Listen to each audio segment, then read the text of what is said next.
What really happened with your host, Mike Rivero. The history the government hopes you never learn. Here is your host, Michael Rivero. And welcome to our show today. It is Wednesday, September 2nd, 2020, middle of the weekday, hump day, starting that long, slow glide down to Friday and another crazy weekend, followed by another crazy week, followed by another crazy weekend, so forth and so on here. We have a lot to talk about today. Mike is in our control room, twiddling the dials, keeping us out of trouble. As usual, we're going to talk about news for a bit, then we're going to open up the phones for your comments, questions, observations, and opinions here. So getting right on into it here, we are seeing what appears to me to be a repeat of the Skripal smear job on Vladimir Putin. And apparently, this revolves around Alexei Navalny, who's reportedly still in a medically induced coma in a German hospital. There's a German doctor who's come forward saying it is likely, meaning they don't actually have any proof, that Navalny was poisoned with Novichok to get rid of him as an opponent to Vladimir Putin. Now, I'm not saying Vladimir Putin is an angel, okay, but I don't think he'd be stupid enough to do something this obvious and heavy-handed at a time when everybody in the United States media and government is trying to find reasons to hate him and demonize him. But it does remind us of what happened during the Skripal affair. And you know the routine, if it's highly likely, that's saying the same as it definitely happened. But so far, nobody's offered any proof. And of course, my question would be, if Novichok was used on this guy, and he was in the middle of this flight, okay, where are the other people who got touched by it? Because it's, it goes through your skin. Anybody who touched his coffee cup, if that's where it was administered, they're going to get it. The people cleaning up the plane are going to get it. It doesn't fit the pattern of what Novichok is supposed to do here. So I, for one, am very skeptical, given that we've been lied to about this sort of thing before. And again, I'm not saying Putin's an angel, but this feels to me like more propaganda to demonize Russia here. Now, if you will remember, back during Melania Trump's speech, she was criticized by a lot of people for her accent, including Bette Midler. And, Donald Trump came on out and said, you need to remember, English is not her first language. So, of course, she's going to have an accent. But she got the highest scores of any Trump family member that spoke on that night.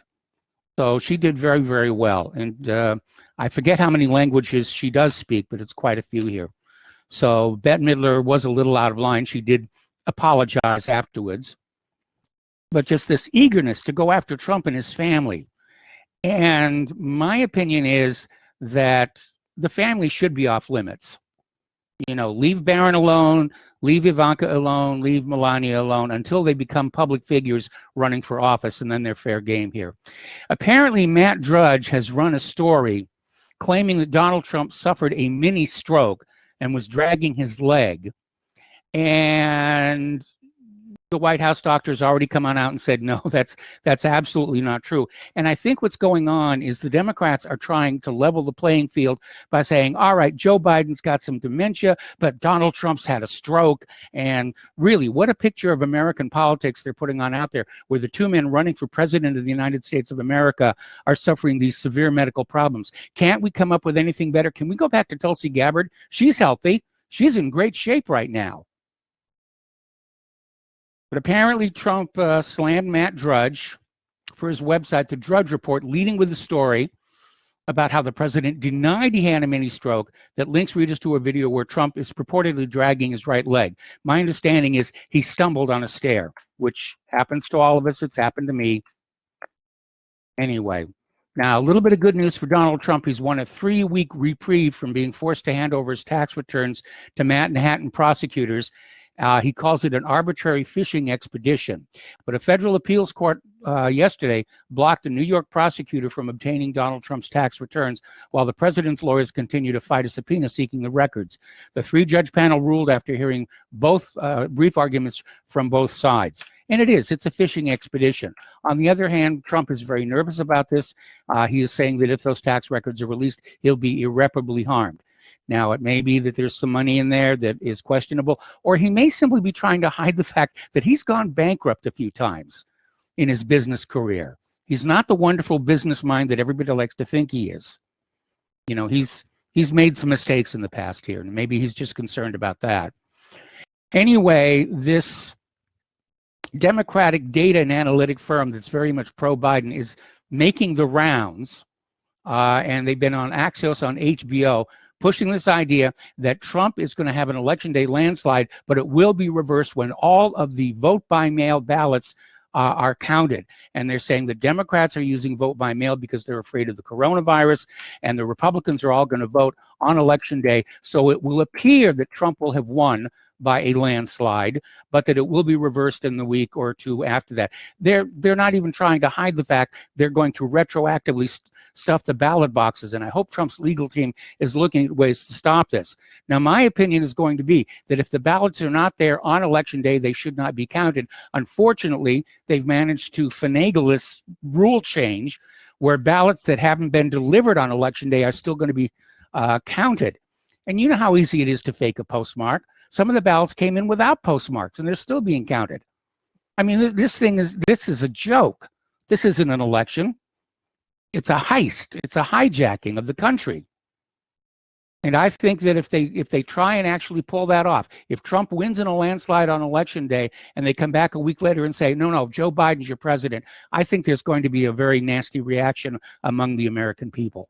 And I don't want to see that, but at this point, it feels like everybody is angry enough to just basically stand up and say, yeah, there's a big problem here.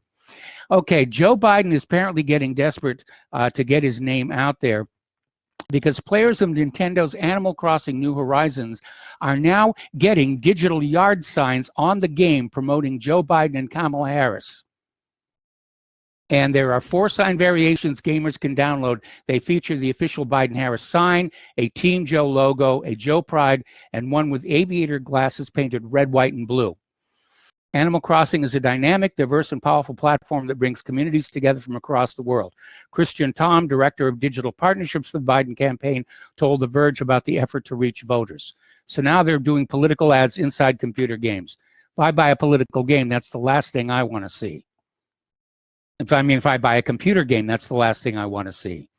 I'm in the computer game to escape from this crazy world, just like I want to go to movies to escape from this crazy world, not get lectured about racism and women's rights here.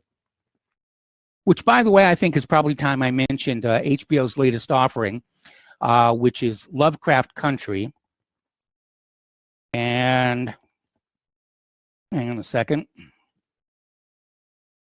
All right, we'll deal with that later. Lovecraft Country, which for the first 2 episodes seemed to be little more than gratuitous woke lecturing about racism and women's rights. And I think I'm going to stop watching it because it's not fun. It's not fun. I feel like I'm being lectured, and I don't tune into HBO to be lectured here. Okay, Joe Biden managed to raise $350 million in August, smashing through all previous records set by Obama, and he's outspending Donald Trump tenfold on TV ads, which I noticed today watching Fox News, as both Biden and Trump were out there making speeches and meeting with the public, and I noticed there were far more Biden ads than there were Trump ads. But I think what Biden is doing, great that he's got the money, and nobody seems to know really where it's coming from. They're claiming it's from grassroots voters.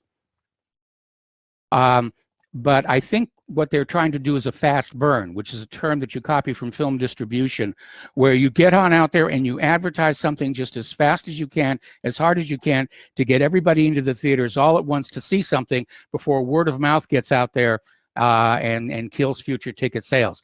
And so I think Joe Biden is trying to plant himself in the minds of the electorate, of the voters rather, as early as possible to try and head off Trump's climbing polling numbers, which they are. Even the Democratic news outlets are saying the polls are tightening, and others are saying that Trump is ahead in several battleground states. All righty. As a matter of fact, most major news outlets have not been reporting polling results after the Republican National Convention. They'll talk about the polls, but they won't reveal the actual numbers and the actual raw data. I saw another interview on Fox News where they were talking with a Republican spokesperson about the military vote. and how Trump can't win in November without the military vote, and the military vote may be turning against him. And the spokesperson from the Republican Party was saying that she had not seen that data yet. So people are getting very, very cagey with that data. All righty. It's the end of a dynasty. Robert F. Kennedy's grandson, Joe Kennedy III, becomes the first Kennedy to lose a Massachusetts election as he's defeated in the Senate primary in JFK's old seat. He failed to unseat the incumbent Senator Ed Markey in the Democratic primary. I don't think it's necessarily the end of the dynasty. I think they'll be back. But it did surprise a lot of people. All right, Fox News' Chris Wallace will moderate the first presidential debate. That's the end of this month. And then NBC News White House correspondent Kristen Welker will moderate the second debate, and senior executive producer at C-SPAN Steve Scully will host the third. No journalists were selected that were on Trump's desired list of reporters to moderate the debates. There you are. Okay, internal Trump polls are showing voters care more about the jobs and economy in COVID-19 than they do about racial injustice or law and order. So voters are more concerned with jobs and economy than with stopping racial injustice or upholding law and order. Although Trump is obviously going to be pushing the law and order theme in a lot of his public appearances. He certainly did in Kenosha. Speaking of Kenosha, according to Attorney General Barr, the feds and the National Guard were ready to go to Kenosha immediately after the police shooting, and extremists all came from out of town. We reported on that yesterday, where a lot of these people seem to be coming in from other parts of the country. All righty. As an example, there's this Black Lives Matter protester who was easily identified because he's got a spray-painted van, and he was arrested for reckless driving in Washington, D.C., was also spotted at Portland and the Kenosha riots, and police say they're investigating if groups are being funded to travel to the hot spots. And I would say the answer is probably going to be yes here. Now, the gentleman who's under investigation for the fatal shooting of Aaron Danielson in Portland over the weekend apparently brought his daughter to a Black Lives Matter protest the night before. She was wielding a baseball bat. Righty. Now, Portland Mayor Ted Wheeler has told residents in his condo building on Monday he intends to move out of the facility after it was attacked by far-left extremists, saying that he was doing so for their safety. That's pretty scary when you got to move because the mob is outside your door here. All righty. President Trump has announced he doesn't want his supporters confronting the rioters. He's saying leave it to law enforcement. After some high-profile and deadly clashes between rioters and people seeking to defend property from destruction, President Trump urged his supporters to allow law enforcement to handle riots and not to take matters into their own hands. I hope people are listening, but I don't think so. Apparently, there's been yet another clash with protesters outside the White House and on Black Lives Matter Plaza for a second night. Mobs shine torches into homes in D.C. and demand residents get out into the streets. Now, apparently, former President Barack Obama advised LeBron James and other players during their Jacob Blake social justice boycott. Now, Rand Paul, this shows you really shouldn't tick off a senator. Rand Paul has called to subpoena all of Antifa's plane records, hotel records, all travel records, and all funding to find out who was really behind all of this. He condemns the political violence in Portland, and Acting Department of Homeland Security Chad Wolf gives Portland an ultimatum, basically to start letting the National Guard come on in and help clean up the mess because the police can't do it.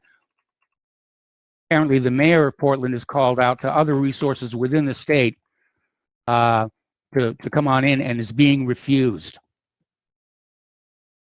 Now, Kyle Rittenhouse, of course, is in prison, and he forwarded a message out through his lawyer, a little phone message. It was reposted.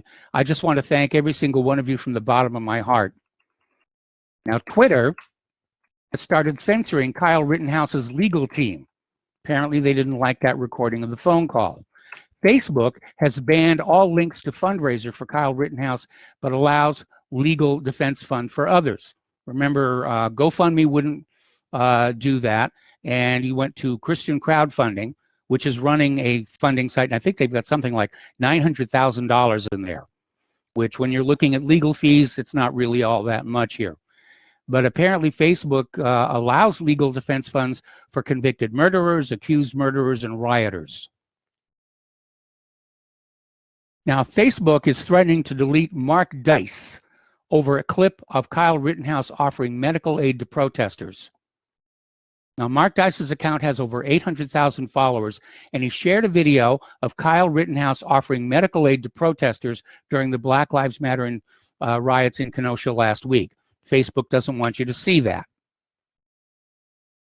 Now, the Kenosha GOP chairwoman says 80% of the people in the city support teenage gunman Kyle Rittenhouse, and the remaining 20% are probably people that can't stand Donald Trump.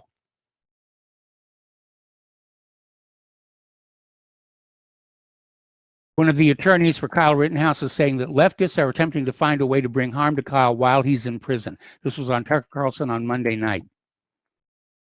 Okay, this is going viral, and well, it should. New video shows Portland SWAT teams kicking a volunteer medic's first aid kit away from where Aaron Danielson was lying on the ground dying, and there was a volunteer medic was trying to render aid, and the SWAT team just kicked the medical kit away.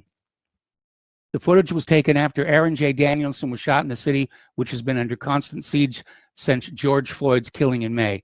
Danielson was a member of Patriot Prayer. They describe it as a right-wing organization.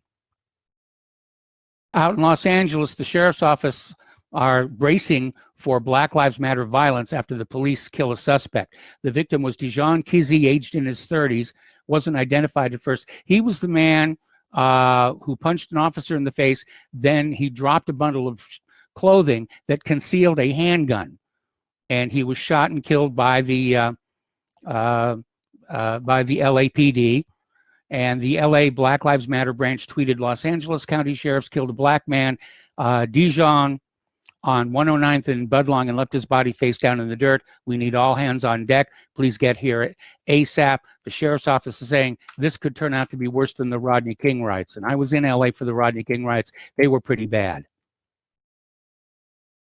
Okay, 23-year-old Wisconsin man who's been identified as a leader of Antifa was busted for carrying a flamethrower, smoke grenades, and fireworks during a Saturday night demonstration, and tried to escape from the cops, apparently was unsuccessful, dropped into a fetal position and began crying during his arrest, apparently was already out on bail for a previous arms violation here.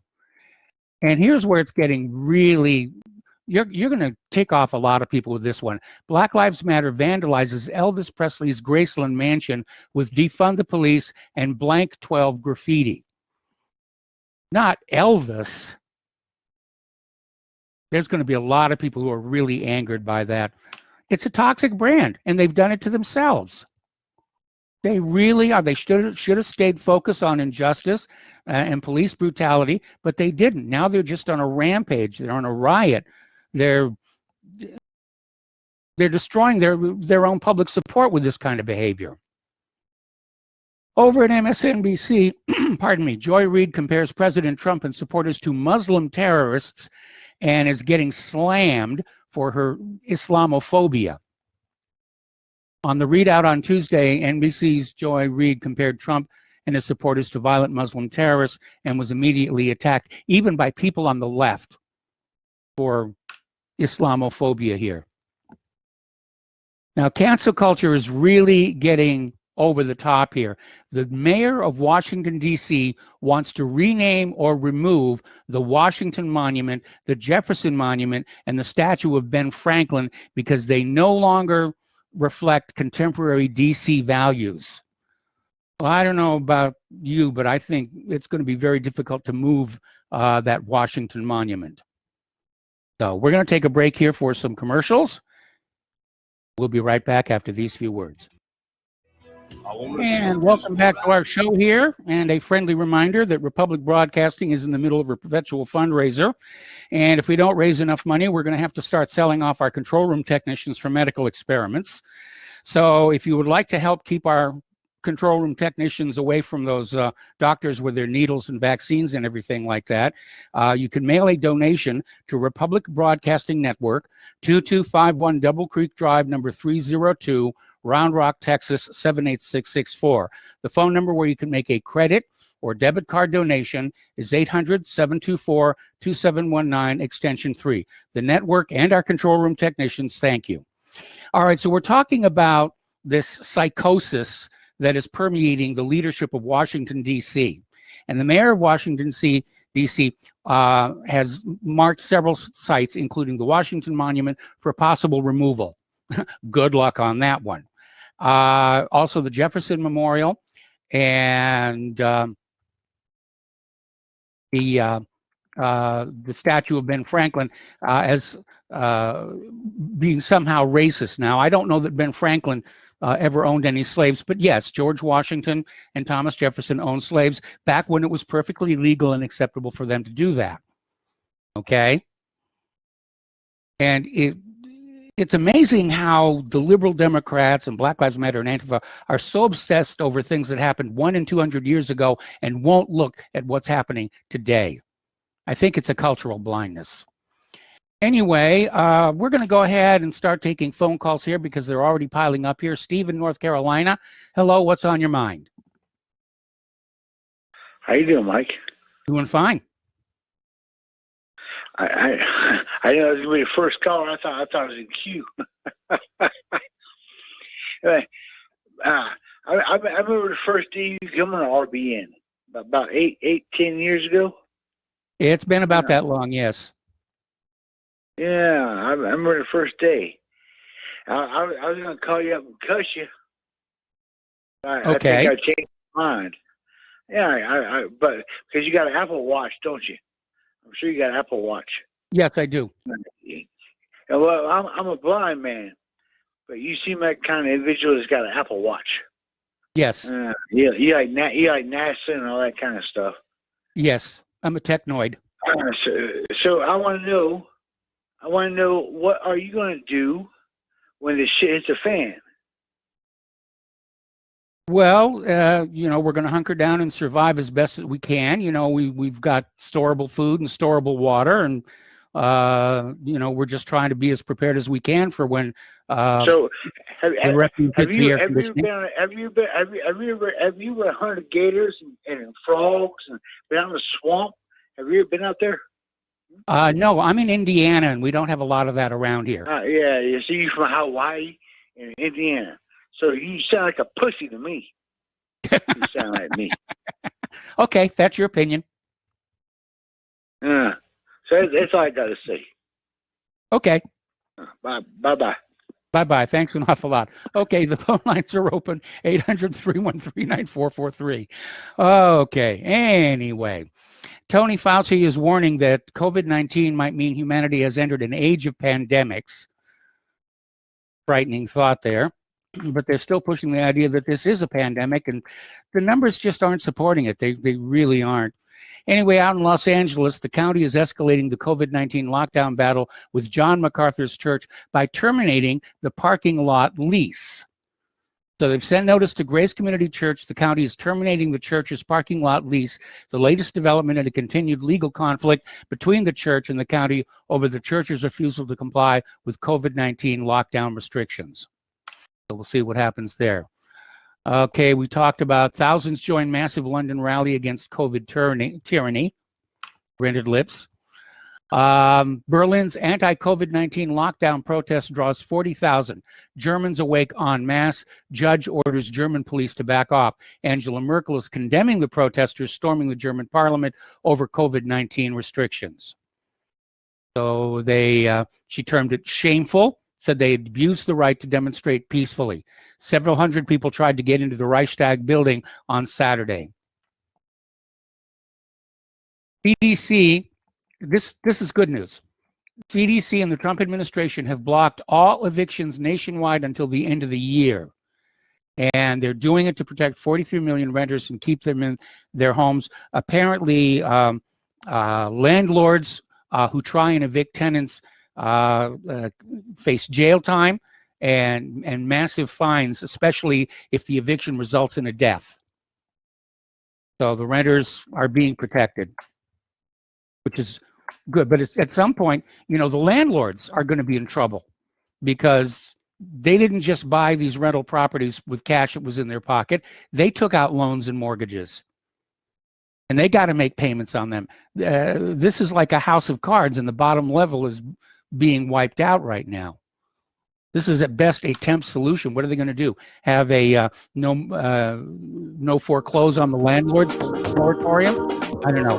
Anyway, we're going to take a break for a commercial, and we will be right back.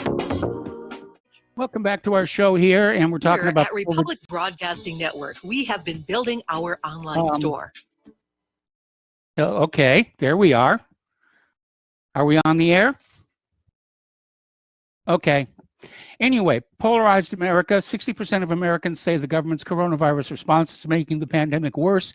75% of Republicans believe it's helping the country recover. So unfortunately, opinions about the COVID-19 are breaking down along party lines here. Over at the University of Alabama, they've had over 1,300 reported coronavirus cases, which have resulted in 0 hospitalizations, which raises the question again, how many of these positive tests are false positives? Another story, this one coming out, actually it's a YouTube video.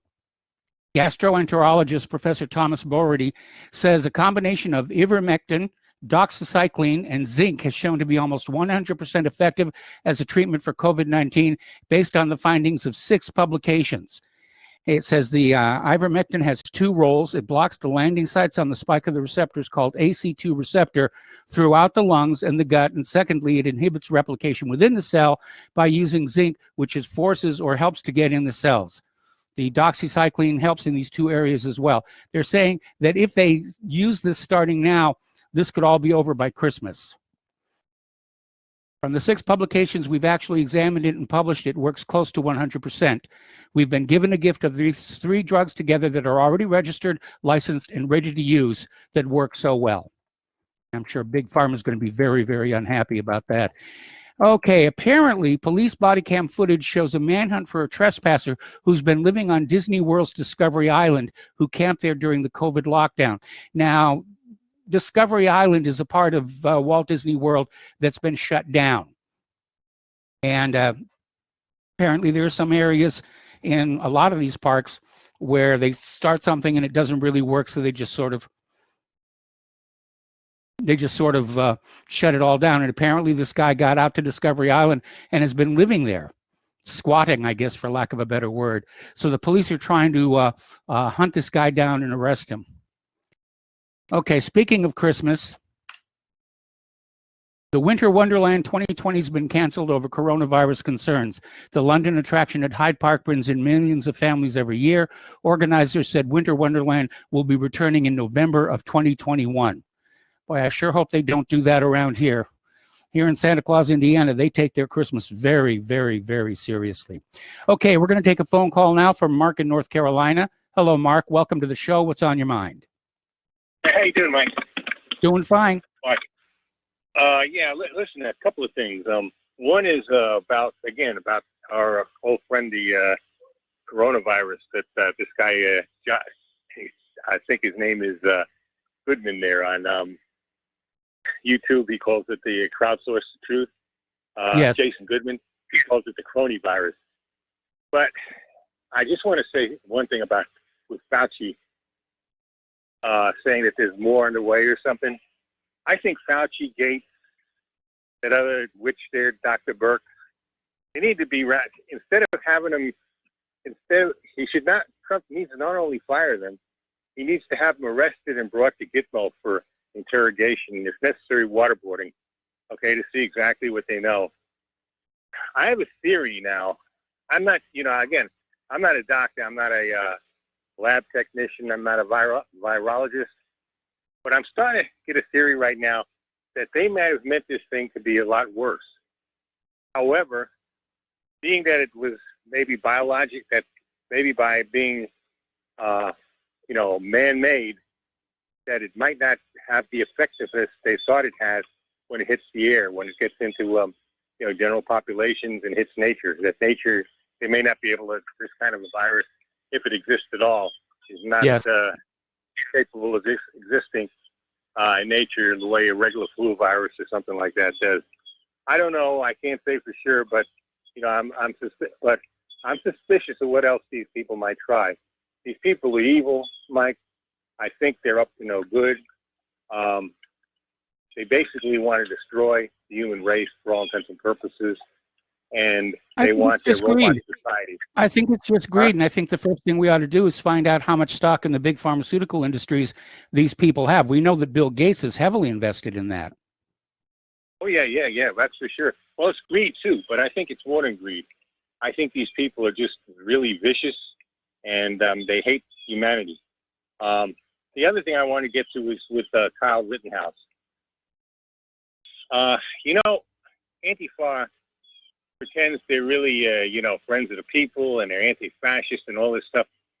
Well, what they do is they go into these places after, and believe me, I don't think I think that cop should be arrested for what he did. I don't think there's any excuse for shooting him 7 times, because they could have easily grabbed this guy, wrestled him to the ground before he even got into his car, and they didn't do it. And this guy, I think, overreacted and probably should go to jail for what he did. Okay, but then to go into the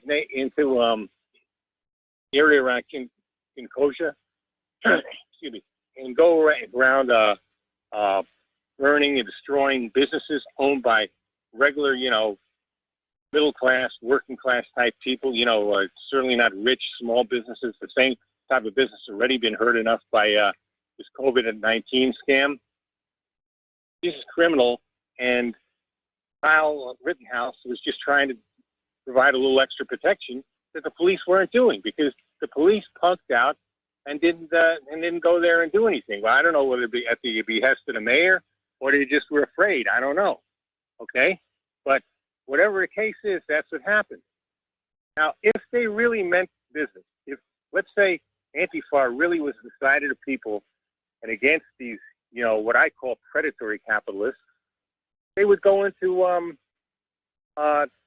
Silicon Valley and go, start burning down, I don't know, Facebook, Twitter, the other one, I don't know, Facebook, YouTube. Twitter, Apple. Well, Apple is actually in China, huh?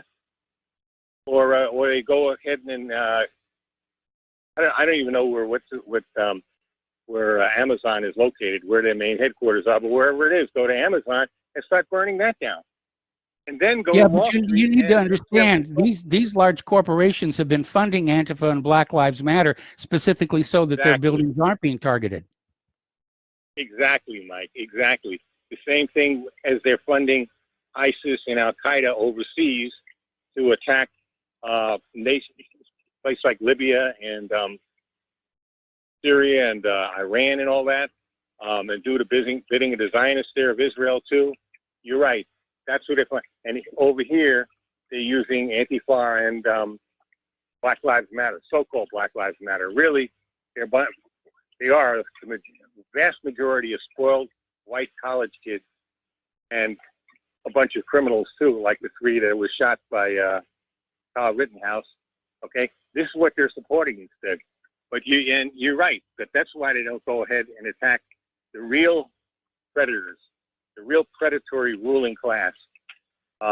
Instead, like you said, they're paid and working for them. Exactly. And I think this is all tied in together, by the way, including I think the whole scam, the scamdemic, and I think the whole thing with the Black Lives Matter and Antifa is all tied in together. We're all part of the same problem. And we better wake up, Mike, or we won't have a country left. And this thing, what's going on with the election now, I have no use for Trump, Mike. You know that. I've told you that before. I was off that train the first time he bombed Syria. He had no business doing. Okay?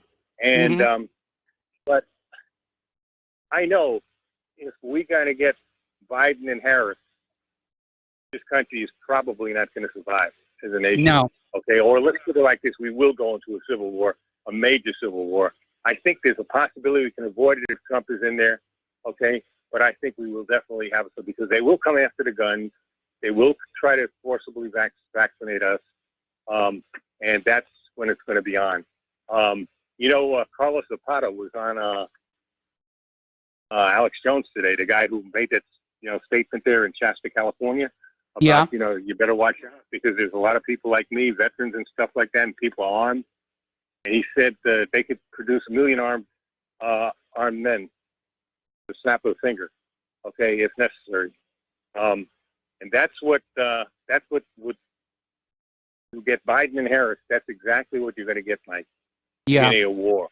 And it's simple. And I don't know whether this country would survive it, whether it would split up into different countries, whatever. But it would never be the same United States of America.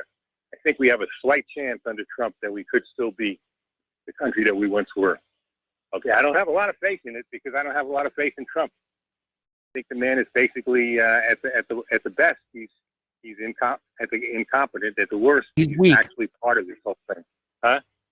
I think he's weak. I don't think he's part of the whole thing. I think that's why everybody pretty much hates him so much.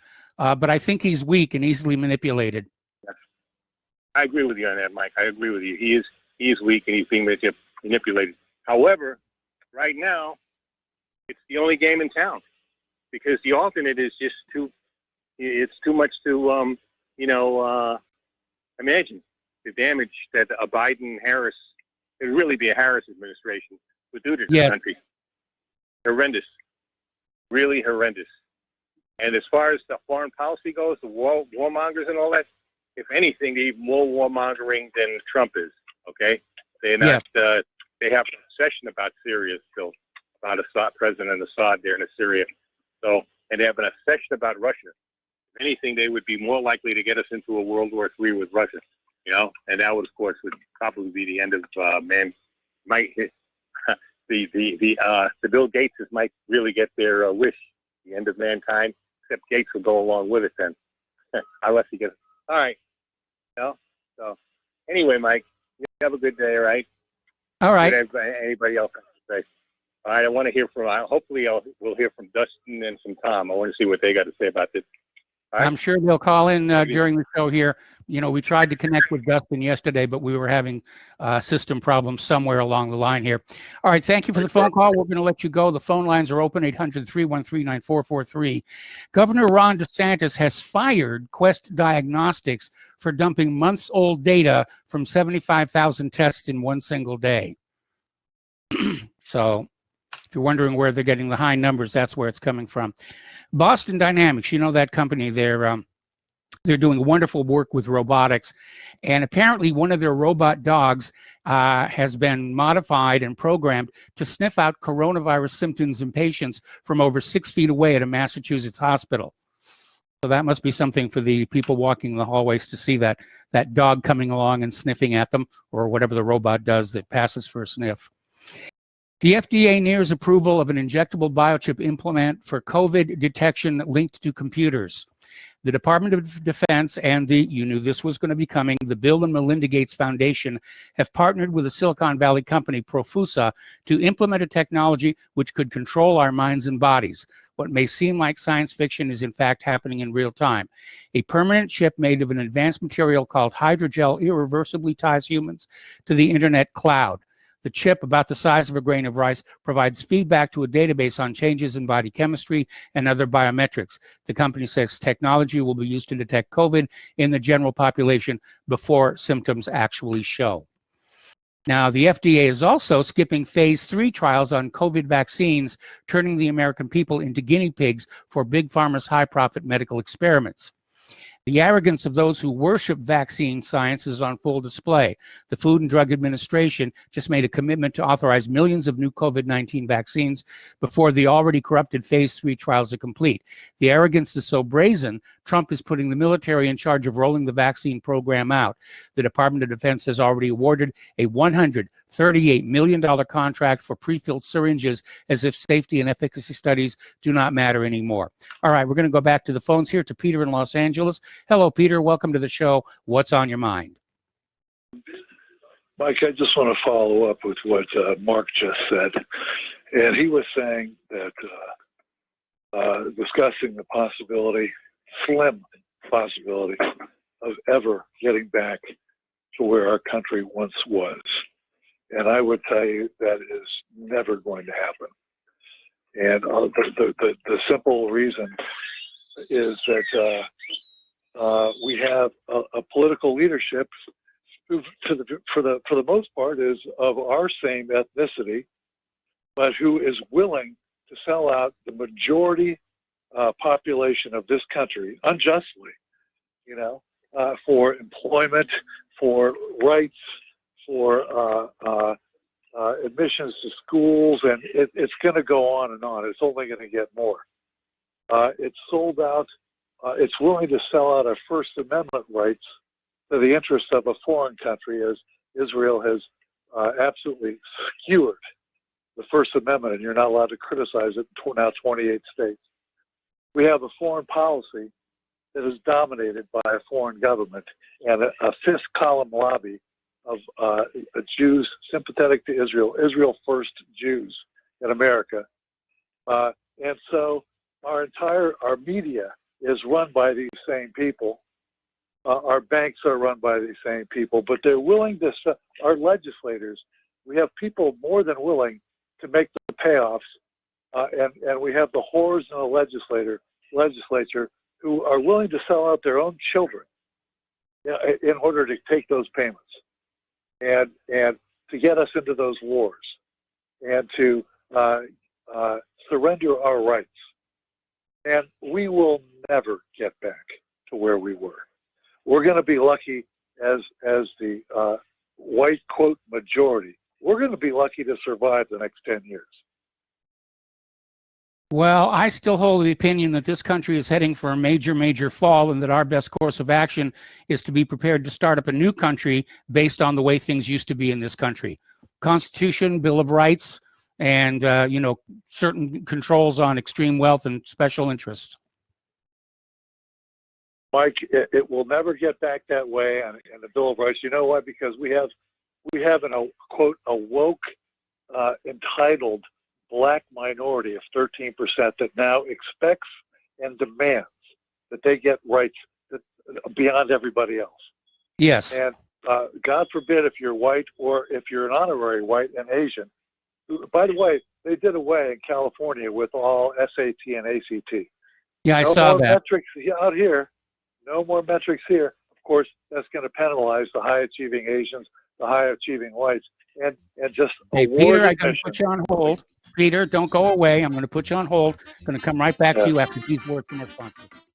Welcome back to our show. Here we're talking with Peter in Los Angeles. We were talking about the fact that out in California, universities and colleges have dropped using the SAT or ACT to gauge whether or not potential students have the necessary skills to attend colleges and universities. And it's almost like in this Black Lives Matter Antifa climate, if you will, everything is being equated to white supremacism. Excellence represents white supremacism and racism. Achievement represents white supremacism and racism. And it's almost like, I don't want to have a doctor operating on me who was not the best in their class, to be very honest. Well, that's what we're going to get.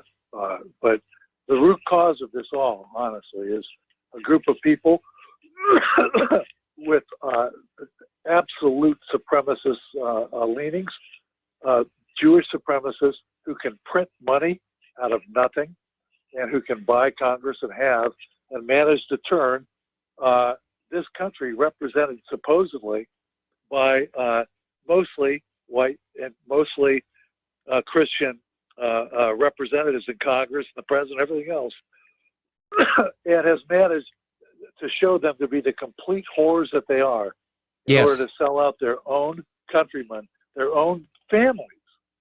And I'm asking for nothing more than equal rights for everybody, equal opportunity under the law, not equal outcome, equal opportunity.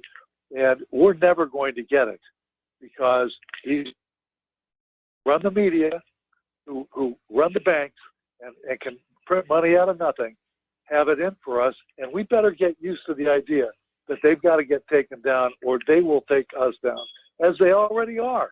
They're taking us down in our own country as a majority population. And you know what? They are a fifth column. They are traitors. They're traitors to this country, the United States of America, and they are out to get us. They're out to get the black people too. The black people are just there to be their absolute pawns and the club over the high achieving Asians and the white population that stands in their way for complete domination. And they're doing that in Europe too, with their ridiculous border and immigration policies, when they won't brook any of that in their own precious pet stolen country of Israel. So, do I sound mad, Mike? Yes, you sound angry, and justifiably so. I am, and I'm telling you, you can't even criticize them now. You can't even criticize them. You lose your job. You get defunded, deplatformed, thrown off, banned, whatever. And we are not allowed to have an identity at all. Everybody else, we can't even say that our lives matter. We can't even say our lives matter in a country where we're 60% of the population, and we built the goddamn country. All right. Well, Peter, I got to let you go. We got to take a break for station identification. I understand your angst. And yeah, if you're a white heterosexual male in this country, there is nobody speaking out for you right now. We'll be back after station identification with more phone calls. Welcome back to our show. Hour number 2. The phone lines are open, 800-313-9443. And we're going to go to Andy in Texas. Hello, Andy. Welcome to the show. What's on your mind today? Hey, well, hi, Mike. Appreciate that. Hey, you know what? If we could get back to the republic that we used to have, and we based all of our laws off of the first 10 amendments, we could have Congress would be reduced to what they were required to do. 2 times a year they were supposed to meet, and we couldn't pay them all this money that we do. But that's not what it called for. Okay. I want people to remember when Donald Trump first announced Project Warp Speed or whatever, Operation Warp Speed. Yes. He said that it was very kosher about, his view on it. He was like, well, some people might not want it, but we'll be able to get it out there and blah, blah, blah. And then in the next couple of different speeches that I heard him talking about, he was talking about that he was going to have it distributed by the military, and they were going to do it in a very powerful way. And they were going to give it to them. We'll be able to give a ton of these things out. He didn't say offer at that particular point. He said give in a powerful way and whatnot. And there's several different things he's saying. So I just want people to be aware Donald Trump is not who you think he is. The victim card is being played. Q has really got us going crazy. Still a lot of millions of people are going crazy on Q and whatnot. Not to mention, you got 2 syndromes here. You got the ones who hate Trump, and then you got the ones who just love him too much. And then you got us in the middle. I'm not putting anybody in my group, but they're in the middle, and we're like, hey, he's a politician. Let's not forget that he also owns casinos. So, Yes. I mean, and that goes back a ways. You know what I'm saying? And he owns these different resorts, and he's in with a lot of different people and stuff, and he does have his Zionist connection, and he's quite proud of it. He loves that tree of life sitting in his office. So, I mean, people, I just want you to be aware. Get off the Trump derangement syndrome, whatever side you're on. You hate him or you love him. Just realize that, we're really being played, and we have been being played for years. And I'm kind of scared. I'm a veteran here, and I'm thinking, I might have to kill somebody someday, just to keep my food or something. You know what I'm saying? And Yes. I'm not willing to kill somebody, but I will kill somebody if it's me or them. You know what I'm saying? And I think we're getting close to that point. And so that's all I got to say, Mike. You have a great day. All right. Thanks an awful lot for the phone call. We're going to switch over to Kevin in Nevada. Hello, Kevin. Welcome to the show. What's on your mind? Yeah, hi, Mike, longtime listener and follower. And I want to say before I start talking more, I love you more. Okay, what I want to bring up is the chief. I want to bring up the chief diversity officer. All the companies, the 500 S&P companies, have these clowns,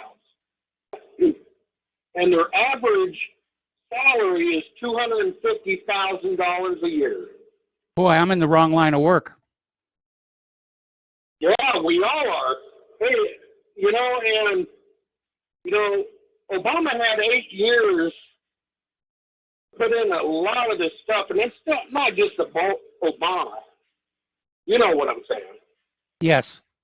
It's a bunch of them.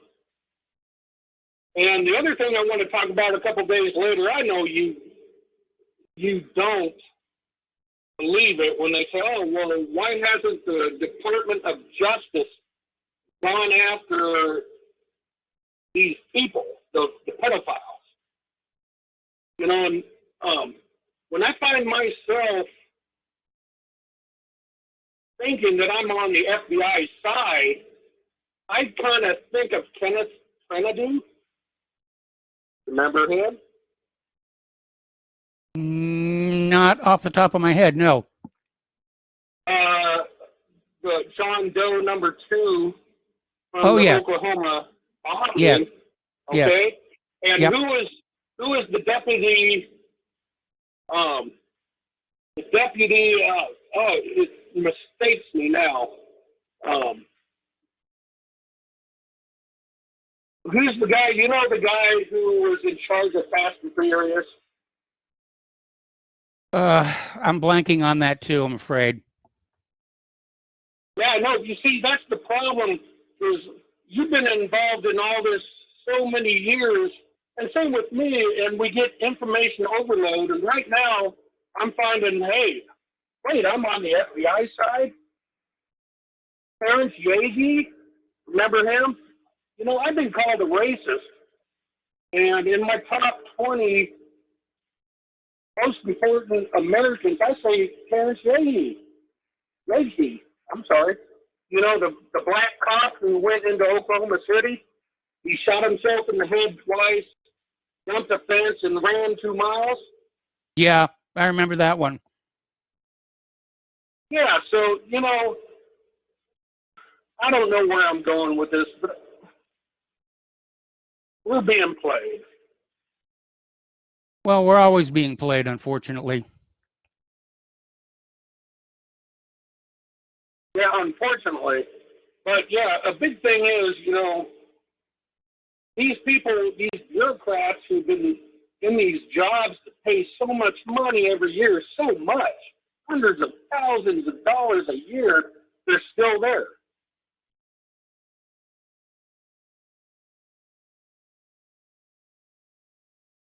Okay. You know what I'm saying, right? I'm having a hard time following where you're going with this. Oh, well,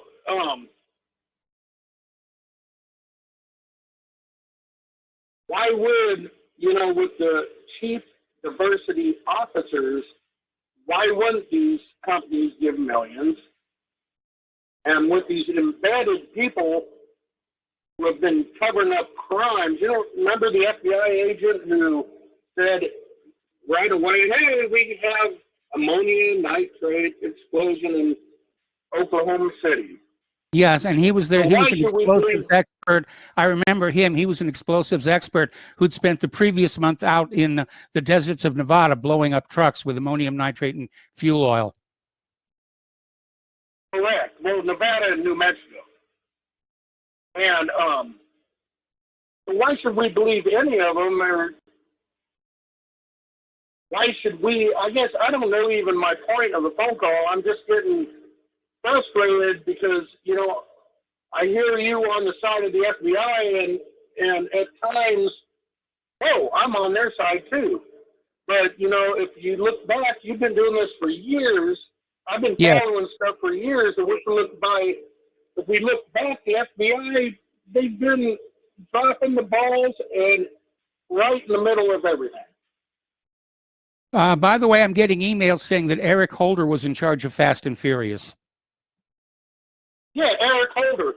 Why isn't he arrested right now? Kenneth Kennedy's brother would agree with me right now. Of course he would. Because we all got to remember, like when Kenneth's brother went and got the Freedom of Information Act request for the Oklahoma bombing, anything that showed anything was blacked out. Yeah, I remember that. And what they called it, That tends to be normal. What's up, Mike? I said that tends to be normal with most documents obtained through the Freedom of Information Act, is that they're redacted. Oh yeah, they're redacted big time. I guess the point of my phone call is I'm kind of disappointed in myself when I say that I'm on the side of the FBI to go get these rioters.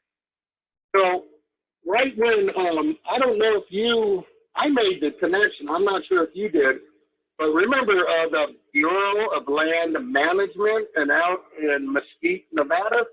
Yes.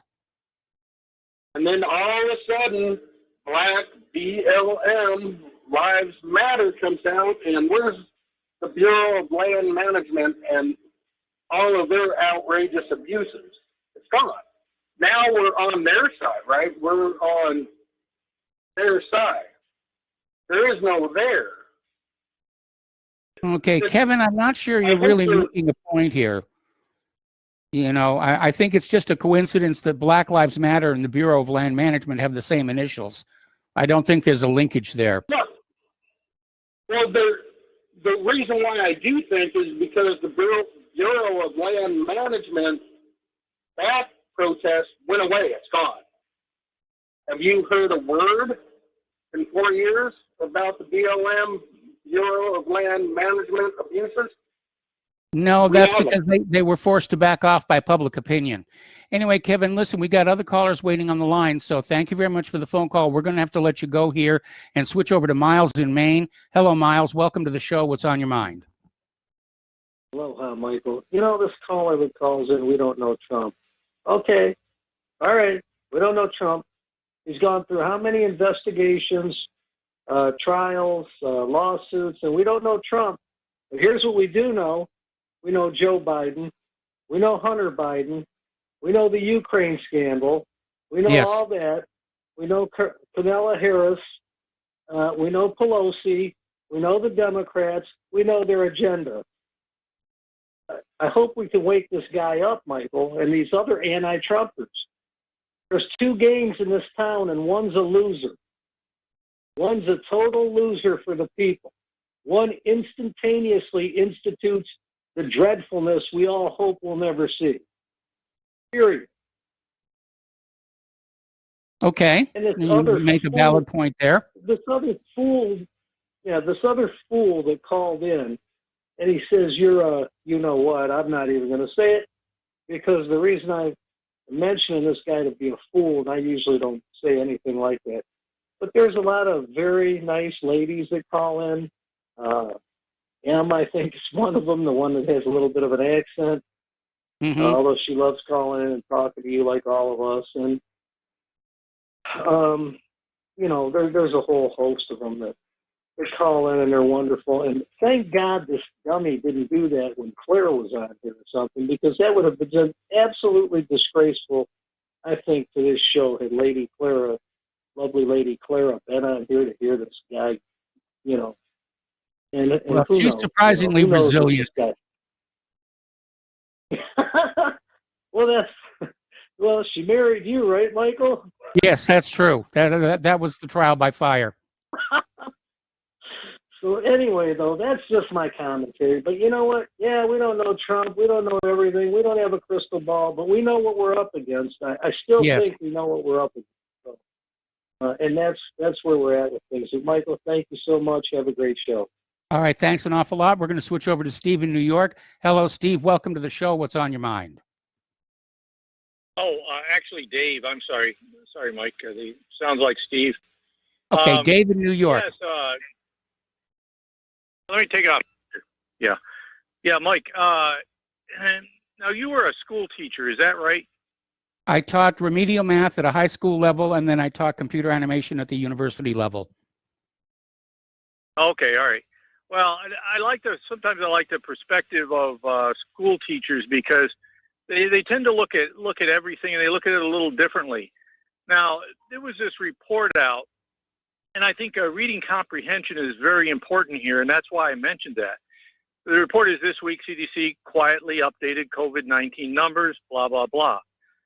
They did not update their COVID-19 death numbers. And this is what many are concluding. Have you seen that article? Have you read it? That's the one where they're saying that only 6% of the deaths actually died from COVID-19. That seems to be what people are deriving from reading this. To me, this is a bait article. It's baiting people into an unreasonable conclusion because when we look at the CDC website, I mean, it clearly says the same kind of thing it does for the flu and other things. They put down comorbidities. This is just standard for them. This is not an admission that only 9,210 Americans died from COVID-19.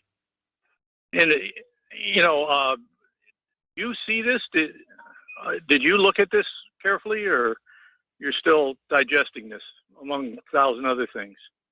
I'm still digesting it among 1,000 other things, yes. All right. Well, I'm telling you, and you can also look on the CDC website where you do see the table of the weekly updates. You can click on excess deaths. And when you look at the excess mortality chart, they always have had this. They had this in previous years. And it showed an excursion in the 2017-18, the high flu year. Mm-hmm. But in this year, it's even higher.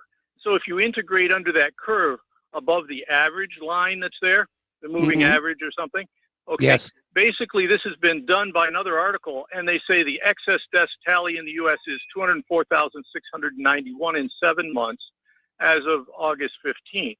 So that's even but that's higher from than that's the from number of all deaths. causes. That's from all causes, and don't forget there's been a population growth. Plus, we've got the violence in the cities. Well, there wasn't much violence in the cities then, but that's the excess deaths. And I mean, I think their data is internally consistent. What John Statmiller pointed out was it was their data, and that's true. We don't have the primary data to analyze. No, we don't. But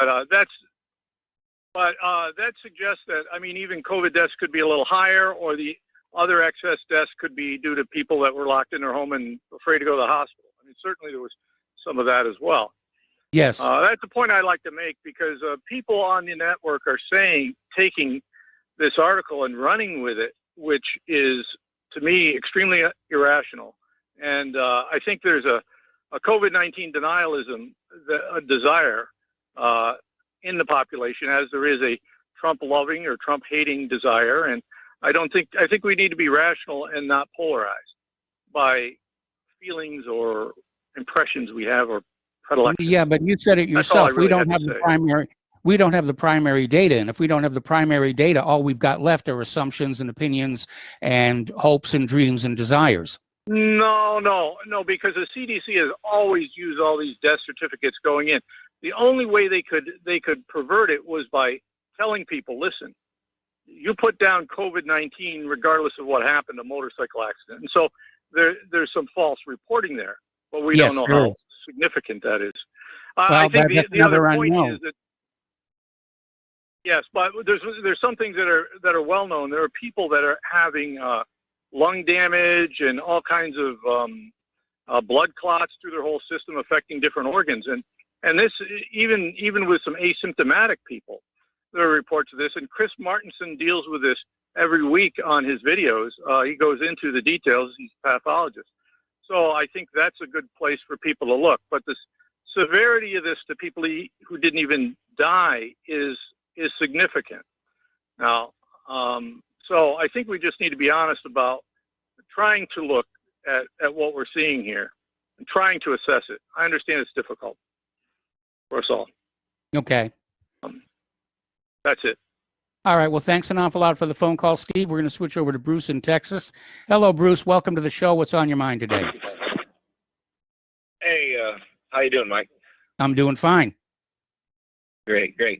Hey, I just want to plug some holes in the caller, a couple of callers back, see if I got the answers he was looking for. He was talking about John Doe number 2 Yes, I believe you was talking about for Oklahoma City bombing. Is that correct? that's correct. Yeah. Okay. I think there's either Jose Padilla because the witness sketch looked just like him, Yes. or it was Andrea Strassmeyer, who was an agent from Germany, allegedly working also for the JDL or the ACO, not the ACO, one of those groups, the Yes. NGOs. And he was released. He was allowed to return back to Germany. And when he was talking about the assistant, I believe he was referring to Eric Holder, who was the assistant AG at the time. Yes. And he stonewalled independent investigations into Oklahoma City. And his Okay, I'm going to reward have to was put you on hold, Bruce. Don't hang up. I'm going to come right back to you after these words from our sponsors. Welcome back to our show here. We're talking with Bruce in Texas. And Bruce, if you could just sort of pick up where you left off. Yeah. And so Eric Holder, who was assistant AG at the time of the Oklahoma City bombing, he was rewarded for his efforts with the AG appointment once Obama was elected. Just to connect some dots there in that first caller. And I want to point out that it's more than coincidental that the three people that Rittenhouse, what's that kid's name? The one that defended Kyle himself. Rittenhouse? Yeah, that he shot were all Jewish. I mean, I'm not going to bash on, become a Jew basher here. But it's just, they're involved in the PSYOP, and they're involved just like other people are. They get indoctrinated at an early age. I was listening to No More News with Adam Green, and he played a clip that's pretty illuminating. There was a girl there in the street, and she was screaming at Patriot Prayer people, you Nazis, I'm Jewish, you're not, And so these people are foot soldiers, and they're far more dangerous than maybe it seems at first glance. World War II was kicked off by violence on the German-Polish border by Jewish people who were instigated into enacting violence against Germans who were trapped there because after World War I, they were formerly in Germany and then they were in Poland. And that was the whole deal. The entire war got started over that. Yes. So these street level protests, it's very, destabilization has been going on for a long time. Just look at the Ukraine. This reminds me a lot of the Ukraine during 2012, during Obama years. I don't know if you have any thoughts on that. I'm done. Okay. Well, I mean, there were a lot of factors that led to World War II, and certainly the attacks on the Germans that were trapped in Poland was part of it. But a lot of it also had to do, as Winston Churchill stated, was that Germany all of a sudden had become another economic manufacturing powerhouse against which most of Europe, including Great Britain, could not compete. And so before Winston Churchill became prime minister, he did a lot of radio reporting where he talked about how, Germany should not have been allowed to recover from World War I. Yeah, that's true. And I'm just saying that was a spark that lit the fire, Yeah. That Hitler was pushed to a corner to where, he was, he had to act to save his people or whatever. You lose face at home. And he was emotionally and politically driven to do that. And they set up the non-aggression pact with the Soviets, and he was kind of naive to the fact that he was being set up to instigate war. And I just wanted, this Black Lives Matter and this Antifa stuff, this is all orchestrated from on high. It's pretty damn obvious. And Trump, I'm going to vote for him. What other choice do I have? But, the DOJ and the FBI and all them, they're sitting on their hands, and it should be completely obvious that we're being set up for a fall. That's all I got. All right. Well, Bruce, thank you very much there. And I'm going to switch over to Keith Rogers. Hello, Keith. Welcome to the show. What's on your mind? Here's a long beep. Hi, Mike. I dropped you a message on VK. You might watch a video during your break there. But anyway. I'm looking at it right now. Yeah, okay. Just two things here. One is that the DHS, the ATF, and BATF were all involved, as well as the DEA, in this Fast and Furious. Remember, they cut deals with the Sinaloa drug cartel, in which dum-dum, El Chapo. In his man cave was found the Fast and Furious weapons.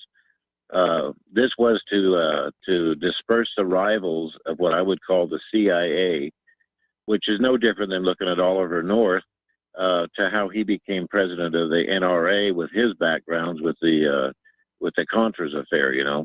But anyway, the reason I called, there's like down in Australia right now, anyone that posts anything about freedom are having their computers and stuff seized, and Facebook is taking their accounts down. And there's more going on to what's behind all this. And one of your callers kind of made it true or made a point out of it, because on forward.com, Antifa used to be a Jewish neo-Nazi, anti-Nazi organization there. But today we see that Israel is arming the neo-Nazis in Ukraine. The U.S. is backing them up. It's a constant badgering back and forth, you know. As long as you're keeping frictions going, just as inasmuch as the FBI, who set up these KKK groups, 40 of them down through Tennessee and stuff, which were devised to kill off union leaders. The same premise they did all through Central and South America, for the big corporations to go in there, destroy any wage and labor reforms. The same thing they've done here. And of course, there's always the victim, poor America. Whereas with the U.S. corporations, and you brought this out, and I really appreciate that, how the U.S. corporations are what sold out America, who used to have these strong union jobs. Okay, Keith, I got to put you on hold. Keith, I got to put you on hold. Don't hang up. We'll be right back. All right. Welcome back to our show here. We're talking with Keith Rogers. And Keith, if you could just pick up where you left off. Okay, yeah. So the reason I actually called, though, the Johns Hopkins University put out a chart of like what the seasonal flu was. And the last updated one I had was March 21st. But it said, like, with the seasonal flu, it was 1 billion infected, and between the deaths, it was between 290,000 and 650,000. And then it went over to China, and then it said that China had almost 700,000 infected, but it only showed 31,000 deaths. But what's interesting about this entire thing is in February, I believe it's February, it could have been March, but I think it's February, where they came out with, well, actually, let me go back to November 2019. This is where the United States and NATO had privately warned Israel about the outbreak. And you can read that article on the Times of Israel. And then the United States in February had quietly purchased a whole bunch of masks and medical equipment and stuff like that from China. Sorry, they didn't purchase it. They sent it. They sent it to China. Yes. And then if you read the Times of Israel again, you'll find, or Tourette's, one of the two, you'll see that the Israelis were basically getting that stuff to service 1,000 IDF soldiers. So the United States basically through the back door had supplied Israel to that, and that's why Gordon Duff has that one article on DT about how the United States let everyone else know except the United States, basically taking care of Israel first, But the other reason is that I have probably 30 videos from around the world of all of these doctors coming forward saying that they were being forced to put down COVID-19 deaths. And they were concerned because and this is a felony to fake death certificates. And so there would be a charge or an account for each one of those that they fake. And then there was that video down there in Houston, which I believe RBN had on its website there, of how they were dickering back and forth of how to label people as COVID-19 deaths like that. And basically it all came down to whoever died was COVID-19. And we had that motorcyclist die that was COVID-19. I mean, but there is a virus out there. It's just they're using this for nefarious means. Meanwhile, as we see this Black Lives Matter, which is like a CIA prop, you bring in you cause the civil riots, there's something else in the background. Well, that's your Federal Reserve and stuff buying up everything here in America. And while they're doing that, Americans are screaming for their stimulus check. They're not getting nothing. They're getting more and more mad. This is to get more people out in the streets. And it's just a giant psyop. Yes. And of course, the main purpose, of course, was to take out a sitting president. Well, this reminds me a lot of back in Same thing. 2009 with the When Pigs Fly flu, where we were told it was a slate wiper, and we discovered the World Health Organization lowered the number of infections to be able to declare it a pandemic. And it was all about scaring us into buying Tamiflu. Well, yeah, remember, though, that it started in the United States and went down into Mexico, but you didn't hear it when I was calling it the American flu. Yeah. And that had over 1 million infected, was at 123,000 to 203,000 deaths. Yes. And yet we don't hear that because, see, this is being used for PR, just like the United States is ramping up this stuff with war, with China, whether it's the South China Sea, the Spratly Islands, or over in India with China right now. Like Gerald Celente would say, when all else fails, they take you to war. They need a massive distraction to the massive heist that's being done with the Federal Reserve right now. Yes. So anyway, every time the U.S. government gets into a financial mess, they get into a world war to distract everybody from it or to blame for it. Crash of 1907, World War I, crash of 1929, World War II, crash of 2008. Here we are on the border of World War III. Yeah, well, they have a video right now on YouTube there about some guy which was allegedly poisoned by Russia there. And I'm going, the minute I watched that thing, all I could think about was watching that the video there with Dum Dum CIA. They're talking about that dart gun of theirs that can poison someone with a shellfish type toxin like that the CIA was using. This is clear back during Cuba and stuff, Yes. As if the United States hasn't ever done that stuff, or poisoned someone's food, like down through Grenada and stuff, where they poisoned all the spices and stuff. I mean, it's a tit for tat type thing for government to keep everyone on edge and in constant fear.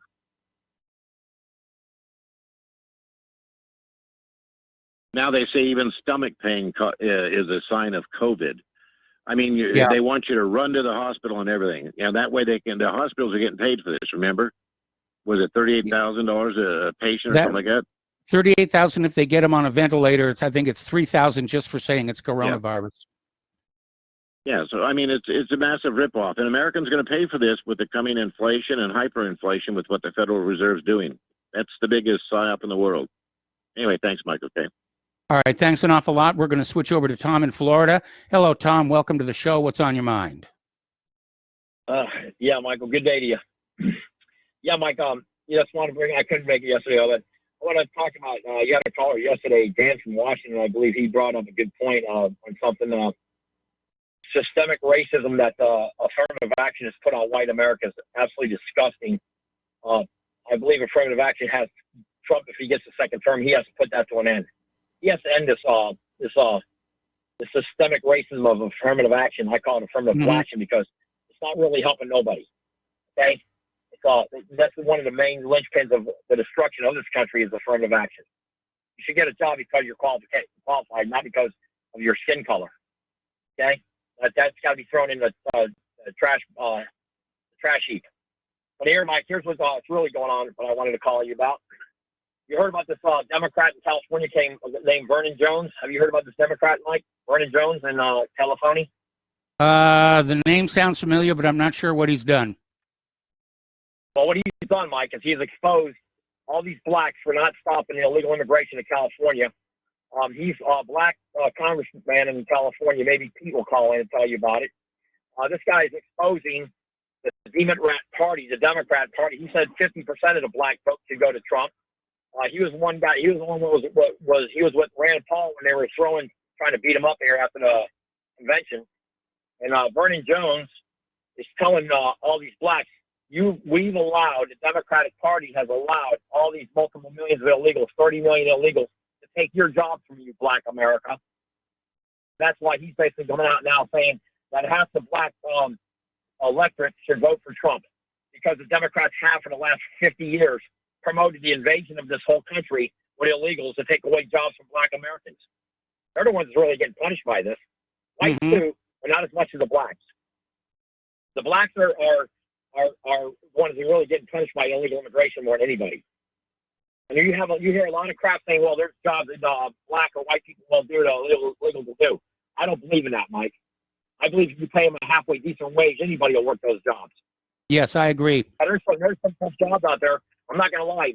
Roofing and block masonry and all that's a tough job. But you know what? Before the Mexicans got here, who was doing it? Who was doing those jobs, Mike? White Who was building the Americans. country for the last 100? Yeah, thank you. For 200 years. So all we hear is this crap by all these demon rats talking about, oh, there's jobs white Americans won't do. My butt. Just start paying them a decent wage, you rich bastards. See my French, Mike. You know what I mean? So Yes. all I can see is a conspiracy here. A conspiracy. And then you have a black guy, finally, a black leader finally standing up saying, Black America. Like Trump said, what do you got to lose? He's exposed the whole thing, man. That's why some of these colleges got New England states, they're full of it. No. You should try to turn your state back to red. If anything, or go independent, for goodness sakes. You want to stay blue? Blue? You're always going to be blue. Blue in the face. And that's what the problem is, Mike. In California, this guy's finally exposed to the American black electorate that, hey, guess what? These illegals are not coming here to compliment you. They're coming here to eat your lunch and take your job. You dumb dodo birds. So, yeah, Mike, I believe this guy's finally really, and you have this guy, Leo Terrell, on Fox News. He's really switched now. This guy's gone full-blown Trump. He was a full-blown Democrat with Hillary. I don't know if you remember that. That guy's a full-blown liberal Democrat. But I think a lot of these black leaders are starting to realize they've been played for suckers and fools. They're like a big giant lollipop. That's exactly what these blacks are finally waking up to seeing. Hey, wait a minute. But as far as that goes, Mike, also white people have to wake up about affirmative action. If you're going to school and you're trying to better yourself and get better grades, and you're going to have some guy get promoted because he's color of his skin, that's terribly wrong, man. Terribly wrong. That's reverse discrimination at its worst. Yes. You agree? I agree. You do agree with that? I agree with that. Reverse that, discrimination. I mean, I felt it myself once early in my career. Exactly. Me too. I felt it 3 times, Mike. I felt it 3 times. And I'm very bitter about it. I'm not going to lie about it. I'm very bitter, especially in the fire department. I'm so bitter. And if I told you stories on air, you probably maybe wouldn't take my, but maybe you would, Mike, because, you're the only show that you can actually voice your opinion. And, a lot of callers say, well, Mike, you should do more. No, Mike, you shouldn't do more news. You let people speak and get it off their chest. If we don't agree, we can all fight for the right to say it. Now, we don't always agree on everything. A lot of your callers who I don't agree with, there's some things I do agree with them about. So, I'm not bitter about that.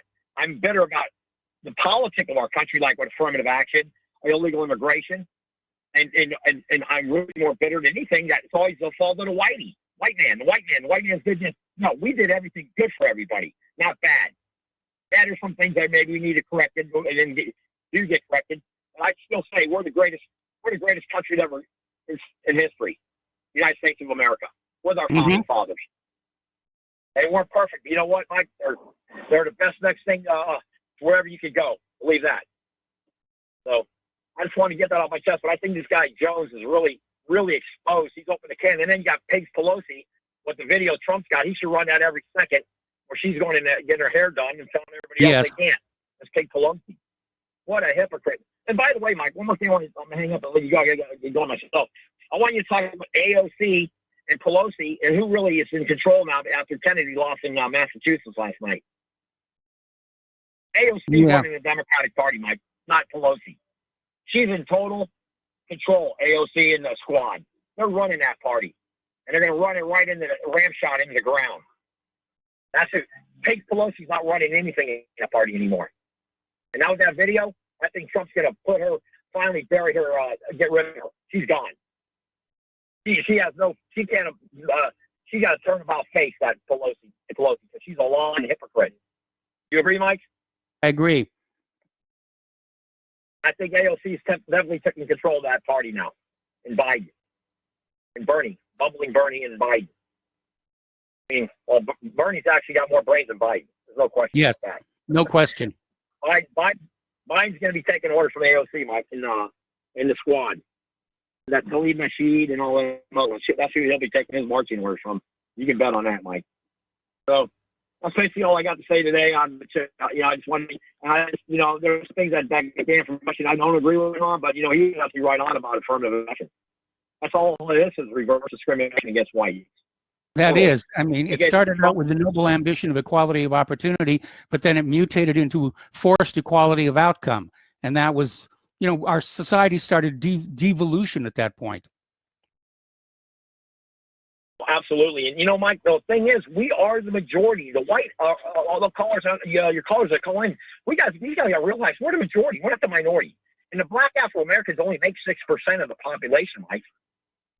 And, you know, a lot of these Afro-American women, I hate to bring this up, but I had a thing on the news the other day, 2 days ago, where a lot of Afro-American women are not happy because a lot of these Afro-American men want to get married to white women. Have you saw that, Mike, the report on that?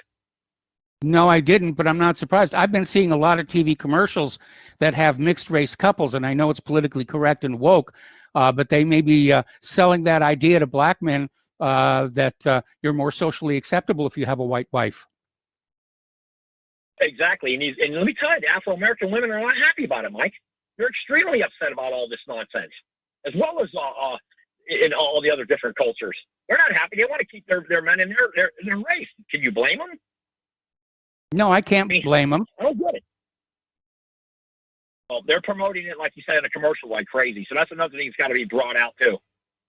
And I'm sure down the road that's going to really come out. That you're going to see a big situation like that. And also, Mike, with the 400,000 black babies aborted last year, is that the true figure? I guess that's what I thought. I can't almost believe it. I think Mike Pence was talking about it. 400,000 black babies aborted in 1 year? That's true? Yeah, Planned Parenthood is out there, you know, doing their thing. And, you know, I noticed that Black Lives Matter doesn't seem to want to go after them.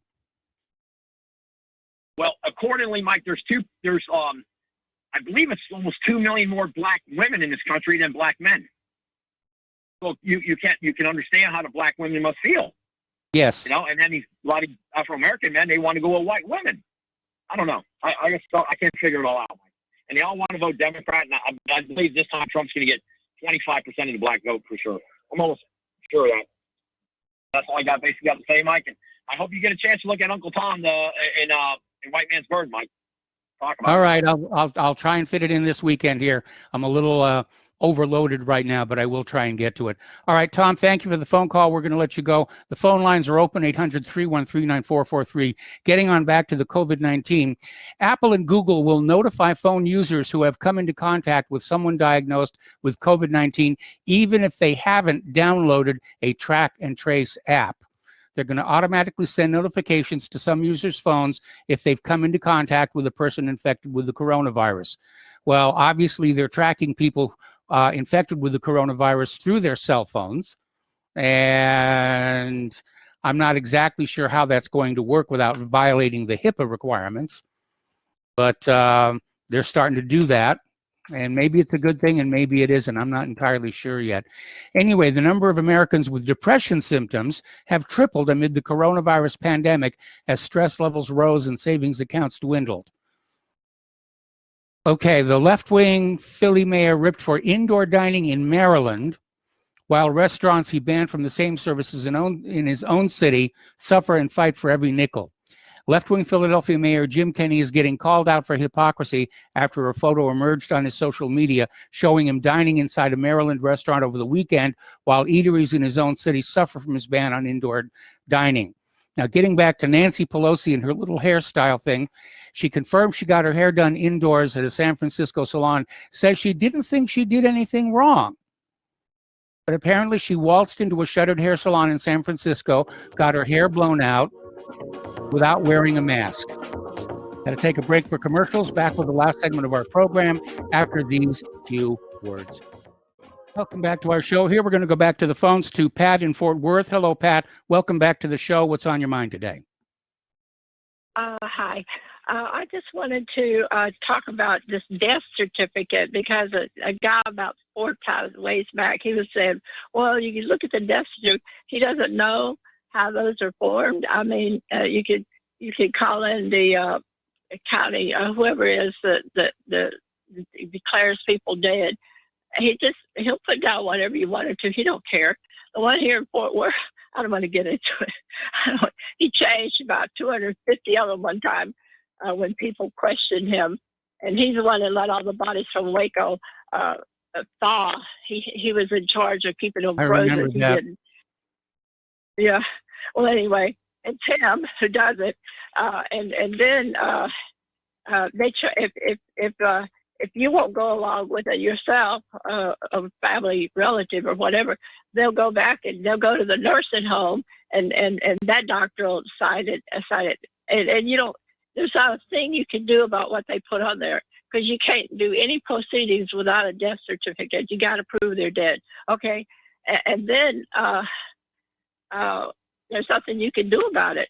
They can put down anything they want to, and with the shutdown, you can't get medical records still house. I mean, I've seen this going on, and veterans are in bad shape out here. It's really sad. It's really sad. But also, too, since a caller, I thought I was on the line, a caller called about, or you talked about depression. Yes. People need to know that magnesium, most people are suffering from a magnesium deficiency. You can go on YouTube and hear, it says 9 symptoms of magnesium deficiency. And I know a lot of people have all 9 of them. And it's really sad because you can't take too much. If you take it, you just get diarrhea. And that guy says, well, back up 20% on what you were taking if you do that. But it even makes you depressed. I mean, talking about these SIRIs and all that stuff that the military is giving people and making them want to commit. You don't need any of that. You just need magnesium. Back in the day when 54, I think, Adele Davis wrote Eat Right to Keep Fit. And she's got a whole chapter on how great magnesium is, how it can make your baby stop crying, on and on and on. Medicine has just gone to pot. There's just nothing out there. That's the way I look at it. I'm sorry. But we used to know how to do all that stuff. And I don't know what happened unless it's foreign doctors coming here and they say, okay, well, it became a money-making operation back under the Nixon administration when he signed the Health Maintenance Organization Act.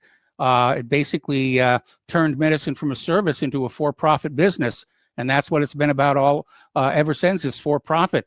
They want to sell you new medications that are patentable and have market exclusivity. They're not interested in any healing or treatment that can be done with natural occurring materials or simple elements like magnesium because they can't make a profit off of that.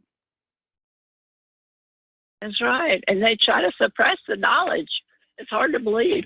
But I'll let you go. All right. Thank you very much. All right. Thank you. And there's the music. It's time for me to get on out of here. My apologies to the callers who were waiting online. Please try and call back tomorrow. Anyway, stay tuned for John Stedmiller. I'm sure he's got lots of interesting things to share with you. Please spread the word of Republic Broadcasting. Spread the word of whatreallyhappened.com. Please donate. We need your help to keep doing what we are doing for as long as we possibly can. We'll be back tomorrow. Aloha, America.